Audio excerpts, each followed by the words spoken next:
Buenas a todos. De la Facultad de Ingenierías, Tecnologías e Innovación se presenta la evaluación número 3 de la Cátedra Física General de los alumnos Carlos Pulido Cubillos y Eddie Montes González.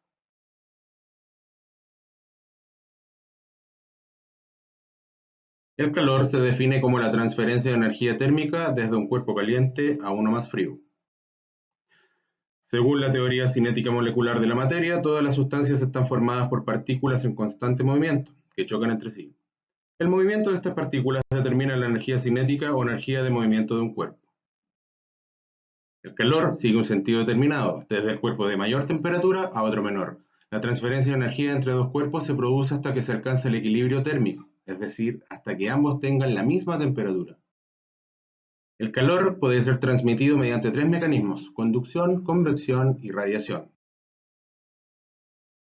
La conducción es la propagación de calor al interior de un material que es sometido a una diferencia de temperatura. La convección corresponde a la transferencia de calor mediante el movimiento de fluidos, como el aire o como el agua. Estos últimos requieren de un medio material para que se produzca la propagación del calor, pero existe un mecanismo a través del cual el calor puede ser transmitido en ausencia de materia, en este caso es la radiación. Los objetivos de esta evaluación número 3 es realizar ejercicios de temperatura y electromagnetismo, realizar una explicación del funcionamiento de un motor de corriente continua y establecer cuadros comparativos de procedimientos de tratamientos térmicos en metales. Ejercicio 1. 1. Se quiere construir un pequeño puente de concreto. Un segmento base de este puente tiene una longitud de 60 metros cuando se tiene la temperatura mínima anual, considerando que será instalado en, dependiendo del RUT, en Rancagua, Coquimbo, Santiago o Arica. Investigue la temperatura mínima y máxima en el 2020 y estime cuánto varía su longitud cuando se tiene la temperatura máxima anual. Suponga que los segmentos del puente se fijan mecánicamente cuando se tiene la temperatura mínima. ¿Cuál sería el esfuerzo térmico si su temperatura justo está en 17 grados? Para el ejercicio 1, se sustituyó la letra A por el dígito de RUT correspondiente según la tabla. En este caso, se construye un pequeño puente de concreto en Santiago.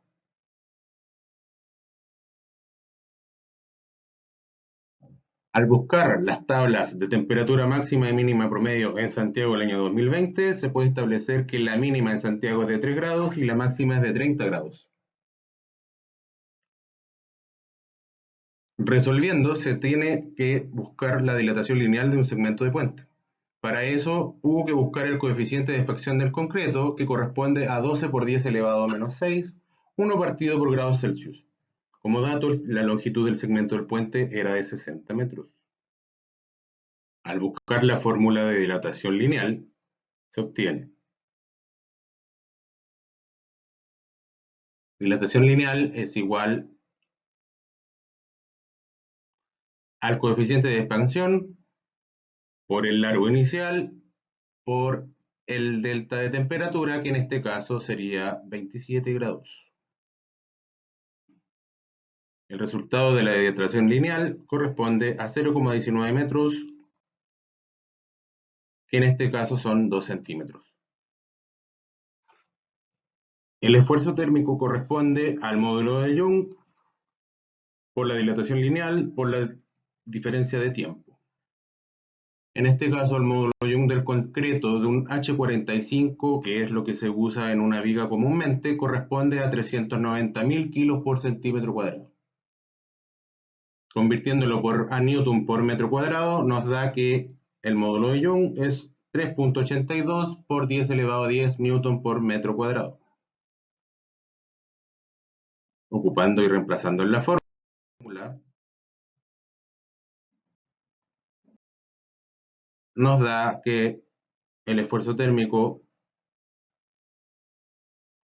corresponde a 6.4 por 10 elevado a 6 newton por metro cuadrado.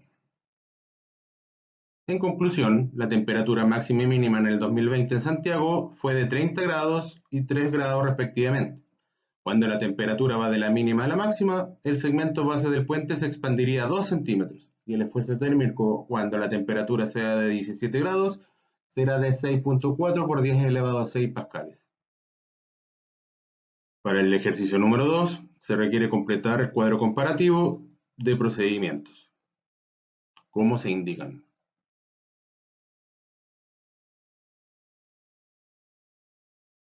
Para este ejercicio es necesario sustituir las letras C y D por el número de root correspondiente. Al cambiar la letra por el número de root, darían dos procedimientos extra, la carbonitruración y la sulfinización.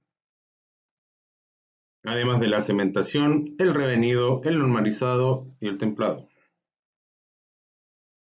La carbonitruración, que se apóstrofa C más N, es un procedimiento que consiste en endurecer superficialmente el acero.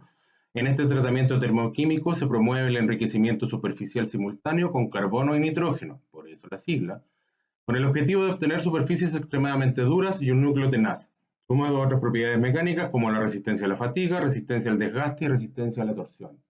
Una ventaja significativa es que presenta muy poca deformación, debido a que el nitrógeno absorbido en el proceso disminuye la velocidad crítica del temple del acero. En este proceso se consiguen capas de hasta 1,5 milímetros. En nuestro caso lo hacemos en hornos de atmósfera controlada. Con este tipo de atmósferas se consigue superficies extremadamente duras, el núcleo tenaz, resistencia a la fatiga, resistencia al desgaste, resistencia a la torsión. Muy poca deformación debido a que el nitrógeno absorbido en el proceso disminuye la velocidad crítica del temple del acero. Como desventaja se puede nombrar que se necesita temperaturas de revenido más altas que otros tratamientos termoquímicos o tiempos de permanencia mayores. Como parámetro, debe estar en una atmósfera número 1 entre 750 y 850, y por debajo de la atmósfera número 1 necesita entre 700 y 750 grados, y las capas de hasta 1,5 milímetros.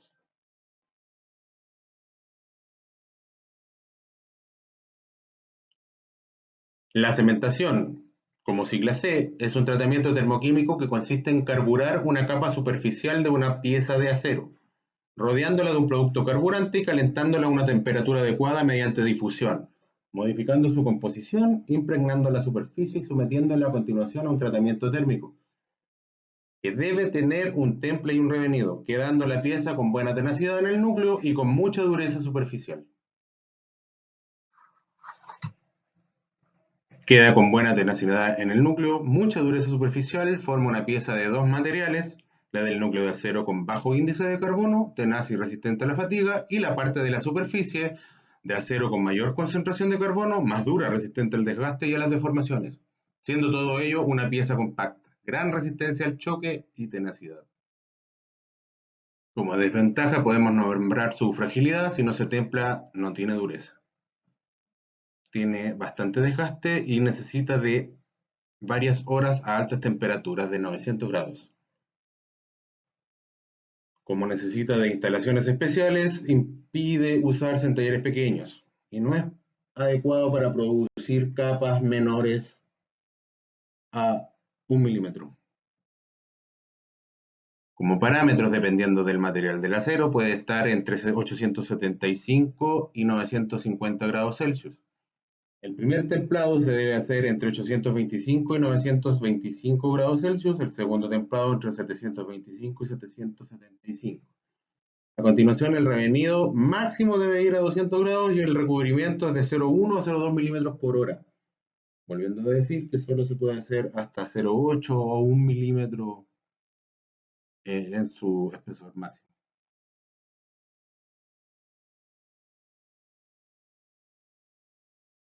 El revenido es un tratamiento que consiste en calentar el acero a una temperatura baja, que es su temperatura crítica inferior, enfriándolo generalmente con aire, agua o aceite. Reduce las tensiones internas por temple o por frío. Ablanda el acero. Elimina la fragilidad y las tensiones creadas en el temple y se mejora la tenacidad, dejando el acero con la dureza y la resistencia deseada. Como desventaja tiene que el acero anteriormente ser templado. Este revenido disminuye la dureza y resistencia en los aceros templados. Como parámetro, tiene que ser inferior a una atmósfera y su temperatura debe ir entre los 150 y 500 grados Celsius.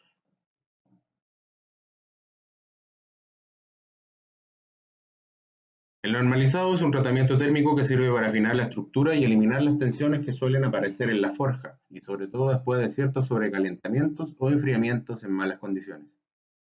Mejora la maquinabilidad, genera dureza y fuerza. Se puede emplear como tratamiento previo al temple y al revenido. Puede dejar a un material en estado normal, con ausencia de tensiones internas y con una distribución uniforme del carbono. Como desventaja, siempre se debe hacer después del temple y depende mucho de la temperatura y el tiempo.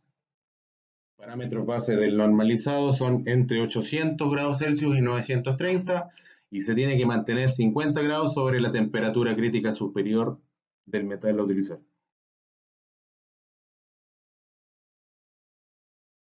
El templado es un tratamiento térmico que permite un aumento significativo de las propiedades mecánicas de los aceros.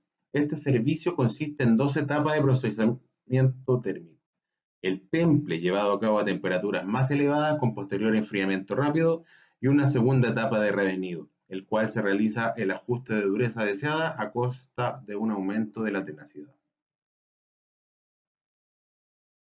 Como ventaja se entrega propiedades como aumentar la dureza y la resistencia.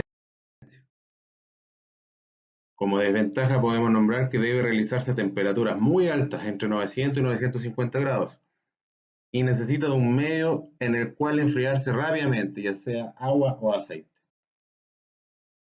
Sus parámetros bases que es que se debe realizar entre 900 y 950 grados Celsius. La sulfinización, de sus siglas S más N más C, que es azufre más nitrógeno más carbono, es un tratamiento termoquímico en el cual se introduce superficialmente azufre al acero. El objetivo no es mejorar las propiedades mecánicas, sino mejorar su comportamiento frente al mecanizado. Se realizan piezas ya terminadas. Consiste en elevar la temperatura de la pieza a 575 grados aproximadamente en un baño de sales que ceden carbono, nitrógeno y azufre. Estos en menor cantidad, en aleaciones férreas y de cobre. Como ventajas, es mejora el comportamiento frente al mecanizado, mejora la fricción, aumenta el tamaño de la pieza, aumentando su resistencia al desgaste, favorece la lubricación y evita el agarrotamiento. Tiene buena resistencia a la corrosión. Como desventaja, hay que sí o sí eliminar la sal para obtener una terminación exitosa. El parámetro de la sulfinización es que debe las piezas bañarse a una temperatura de 550 grados Celsius.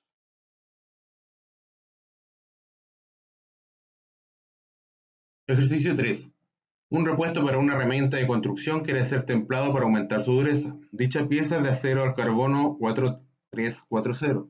Tiene una masa de 0,9 kilos y recién calentada a temperatura de austenización se deja caer en un recipiente que contiene 5 kilos de aceite inicialmente a 20 grados. La temperatura final del sistema es de 2 B5 grados. Encuentre el calor específico del metal y compárelo con el esperado. Para dar inicio al ejercicio 3 es necesario sustituir las letras B del dígito de root. En este caso el root es 18.491.751-3. Se reemplazan las letras por los números quedando un repuesto para una herramienta de construcción quiere ser templado para aumentar su dureza. Dicha pieza es de acero al carbono 4340. Tiene una masa de 0,19 kilos y recién calentada a temperatura de austenización se deja caer en un recipiente que contiene 51 kilos de aceite, inicialmente a 20 grados. La temperatura final del sistema es de 21,5 grados. Encuentre el calor específico del metal y compárelo con el esperado. Como datos podemos nombrar que la temperatura de austenización en la aleación de acero al carbono es de 830 grados. El calor específico del aceite es 2000.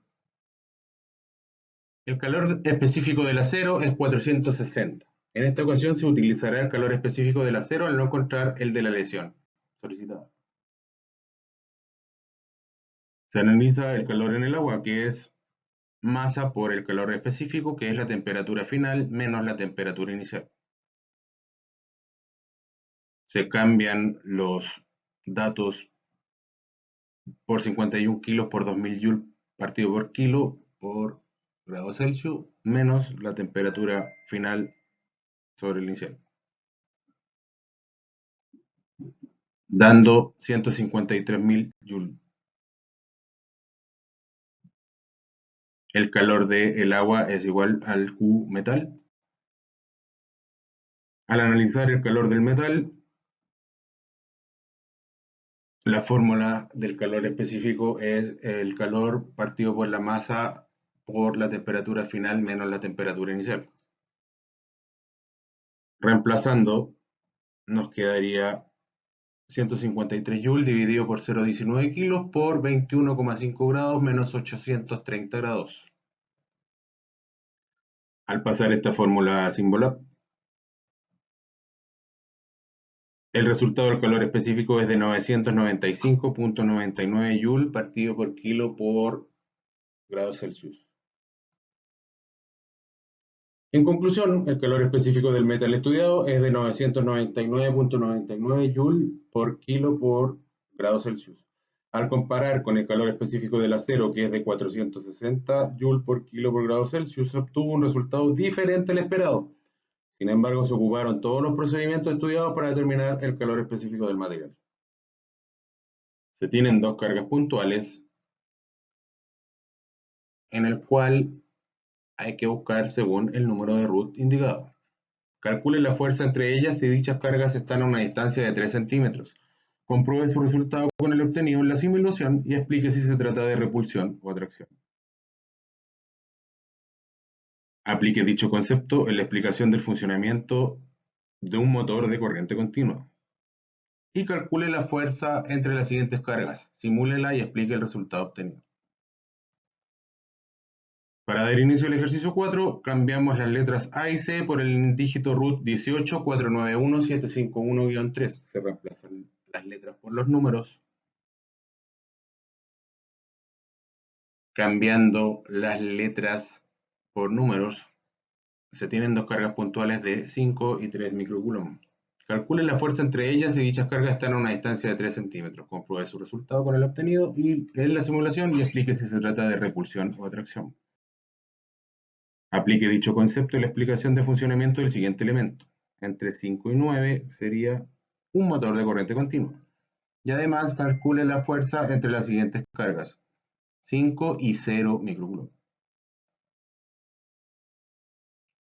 Al resolver, ocupamos la ley de Coulomb.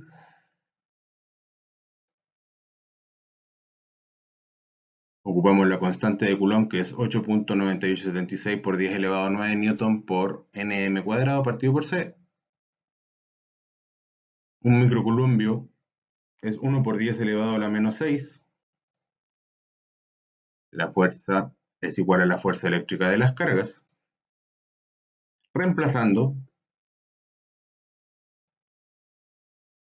metiendo esta fórmula a Symbolab, nos daría que la fuerza es de 149,79 newton. Al ser las dos fuerzas positivas, estas son fuerzas de repulsión.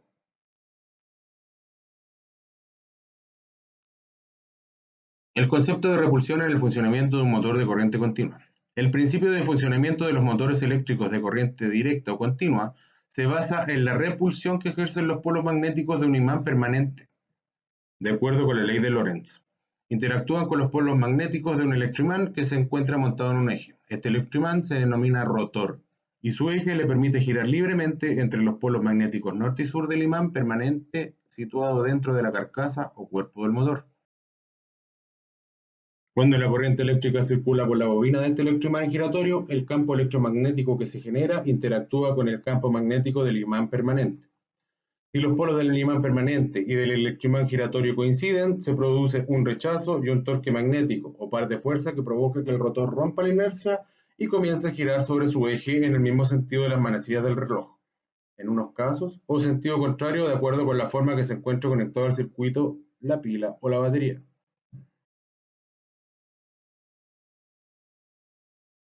La ilustración nos muestra las partes de un motor de corriente continua y la forma en la cual gira al ingresar una fuerza electromagnética. Calcule la fuerza de las siguientes cargas, simularlas y explicarlas según el resultado obtenido. Resolviendo por la ley de Coulomb,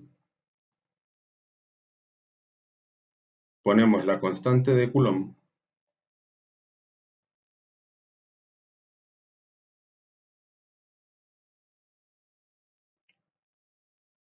la fuerza eléctrica de las cargas corresponde reemplazando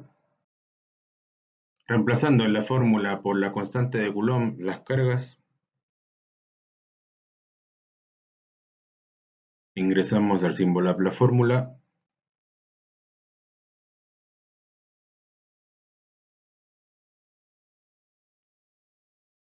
Al ingresar la fórmula en Symbolab y multiplicando por 0 de la 0 carga, nos da que la fuerza es 0. Cuando una de las cargas vale 0, el campo magnético vale 0 y la fuerza sobre cualquier carga en ese punto también vale 0. Eso es una de las condicionantes de la ley de Coulomb. En conclusión, al calcular la fuerza entre dos cargas de 5 y 3 microcoulomb cuando están a una distancia de 3 metros, la fuerza es de 149.79 newton. Al ser las dos fuerzas positivas, estas se repelen. Un motor de corriente continua se basa en la repulsión que ejercen los polos magnéticos. Al calcular la fuerza entre dos cargas siendo una carga cero, la fuerza es cero. Como conclusión a esta evaluación, se realizaron ejercicios de temperatura y electromagnetismo para determinar la dilatación lineal, esfuerzo térmico, calor específico y la fuerza entre cargas. Se aplicaron conceptos de electromagnetismo en el funcionamiento de un motor de corriente continua. Se buscaron y establecieron cuadros comparativos de diversos procedimientos de tratamientos térmicos en metales. Como recomendaciones a futuros estudiantes e investigadores, es la recopilación de antecedentes, lectura y comprensión de antecedentes facilitados por la universidad antes del inicio de la evaluación. Orden y cuidado en los cálculos de las fórmulas. Prestar atención en la cátedra es fundamental para un buen desarrollo de la evaluación. Es necesario utilizar eficientemente los recursos computacionales como Office. Y por supuesto, ocupar y distribuir bien el tiempo. Muchas gracias a todos por ver esta presentación.